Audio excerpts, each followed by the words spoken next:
I used to thaw Jericho's, all of his food, like 3 days in advance in the refrigerator. It took up the entire bottom shelf, but I found a new way to thaw his food that's really, really helpful. So now what I do is take this big tub and put it in the tub and I fill it with cold water, and then I put everything into a large garbage bag. And this only took about 2 hours to thaw completely. Then I take a separate large garbage bag and I put that into the refrigerator with all of the meat ingredients in that bag. And I use a separate bag because this bag in the tub actually got a hole in it.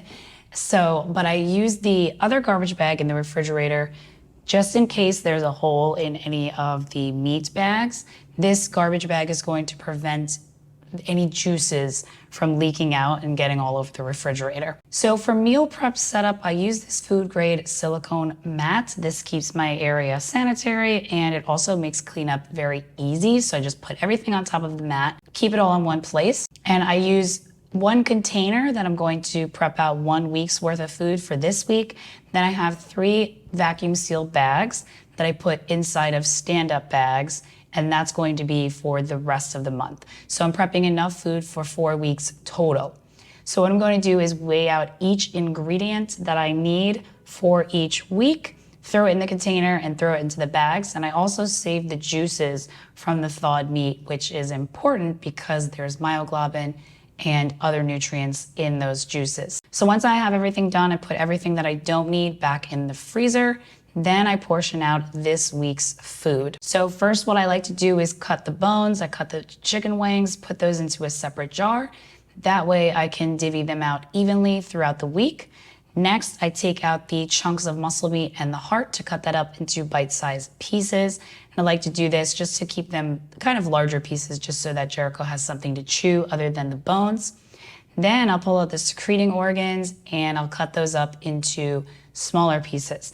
They are extremely nutrient dense, so I like to spread them out evenly throughout the week, and I like to cut them up in very tiny pieces just that way so that it's more even throughout the week.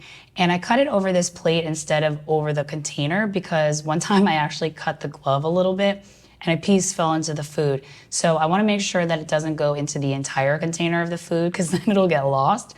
So I cut it over the plate. That way, if a piece does fall out, I can pick it out very easily and I can actually see it. So then I'm going to add that back and add the secreting organs back into where the ground meat is, mix it up really well, mix all the chunks in there as well. That way everything is kind of spread out evenly throughout the week. Then I get out my digital scale, weigh each day's worth of food, put it into one container. So I'm going to put 1 full day into one container. And then I'm going to put 2 days worth of food in the refrigerator just so that it's fresh, and then I return the rest of it to the freezer.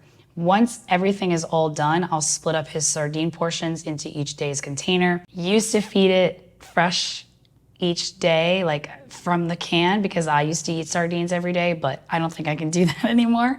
So I'm going to portion out these daily sardines into each day. And I do this last because Jericho goes crazy as soon as he hears the can. So I portion everything out, clean up, then do the sardines so that I can give him a little bit and then portion out each day's worth into each container. Now for vacuum sealing, previously I would wait until the meats were completely frozen solid so that none of the moisture would come up when I'm using the vacuum sealer. But the problem with this is once it's in the freezer, even if I put it inside of a sealable freezer safe bag, there's still ice and freezer burn on it. So that kind of defeats the purpose of using the vacuum sealer. But you don't want to do it immediately after you portion the food because there's a lot of moisture and it's like soft and mushy. So there's still going to be air in the container and a lot of the moisture is going to come out. Now the vacuum sealer does have a drip tray, so it will catch the moisture and it isn't going into the whole machine. I'm not using a pump.